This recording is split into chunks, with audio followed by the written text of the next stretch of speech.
Hello guys, तो आज हम शुरू करने जा रहे हैं क्लास 11th की बायोलॉजी का एक चैप्टर जो कि है cell the unit of life.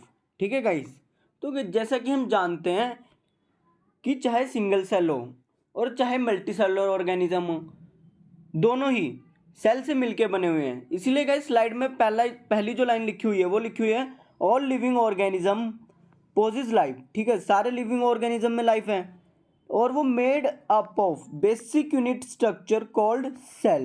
ठीक है गाइस, और गाइस चाहे सिंगल सेल हो, जैसे कि गाइस अमीबा हमारा, वो भी एक ऑर्गेनिज्म है। और चाहे गाइस एक एनिमल ही ले लो, जैसे कि हम गाइस एक से ज़्यादा सेल से मिलके बने हैं, लेकिन हम भी तो ऑर्गेनिज्म ही है ना।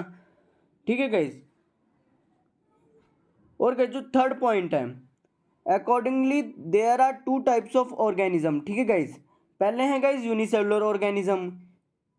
ठीक है गाइस, यानी कि ये सिंगल सेल ही होते हैं। ठीक है गाइस, जैसे कि अमीबा। और गाइस अमीबा अपने सारे फंक्शंस कर सकता है, जैसे कि guys excretion, ingestion, digestion etcetera. ठीक है गाइस, और डाइएटम्स गाइस ये भी एक एग्जांपल है। ठीक है गाइस, और गाइस दूसरे आते हैं हमारे मल्टी सेलुलर ऑर्गेनिज्म। जैसे कि गाइस आप जानते ही होंगे कि मल्टी सेलुलर ऑर्गेनिज्म होते हैं ना, वो बहुत सारे डिफरेंट सेल से मिलके बने होते हैं। ठीक है गाइस, अब गाइस नेक्स्ट स्लाइड देखते हैं। गाइस यहाँ पे मैंने कुछ फोटो के दिखा रखे हैं आपको। ये है गाइस अमीबा हमारा, और ये टाइगर जो कि मल्टी सेलुलर ऑर्गेनिज्म है। ठीक है गाइस, अब गाइस बात आती है कि सेल है क्या। तो गाइस जैसा कि मैं पहले बता चुका हूँ, सेल जो है ना वो हमारी बेसिक यूनिट ऑफ लाइफ है और फंडामेंटल स्ट्रक्चर है and functional unit of living organism है। ठीक है गाइस, ये आप क्लास 9th में ही पढ़ चुके होंगे। ठीक है गाइस, अब गाइस स्लाइड में देखते हैं क्या लिखा है। Unicellular organism are capable of independent existence. ठीक है गाइस, तो गाइस हम जानते हैं कि अमीबा इंडिपेंडेंटली एग्जिस्ट करता है। ठीक है गाइस, इसलिए गाइस एनसीईआरटी में भी ये लिखा हुआ है कि unicellular organism are capable of independent existence. दूसरा है guys performing the essential functions of life, जैसे कि गाइस मैंने बता दिया, डाइजेशन करेगा, इंजेशन कर लेगा, एक्सक्रीशन कर देगा। ठीक है गाइस, और भी वो बहुत सारे फंक्शन करता है जो मल्टी सेलुलर ऑर्गेनिज्म करते हैं। ठीक है गाइस, और गाइस अगली लाइन बड़ी इंपॉर्टेंट लिखी हुई है, anything less than a complete structure of a cell does not ensure independent living organism. अगर गाइस एक ऑर्गेनिज्म में सेल की कैरेक्टरिस्टिक नहीं है तो गाइस वो इंडिपेंडेंट लिविंग एग्जिस्टेंस तो कर ही नहीं सकता।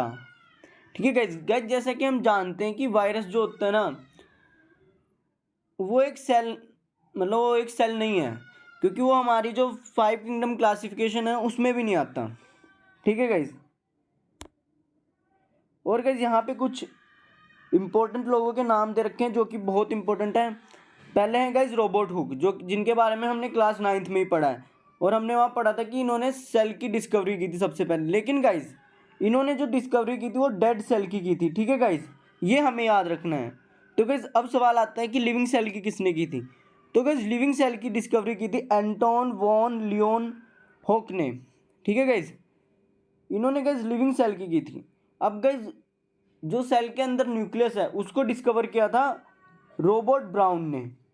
ठीक है गाइज, ये नाम गाइज हमें याद रखने हैं क्योंकि ये नीट में आ सकते हैं।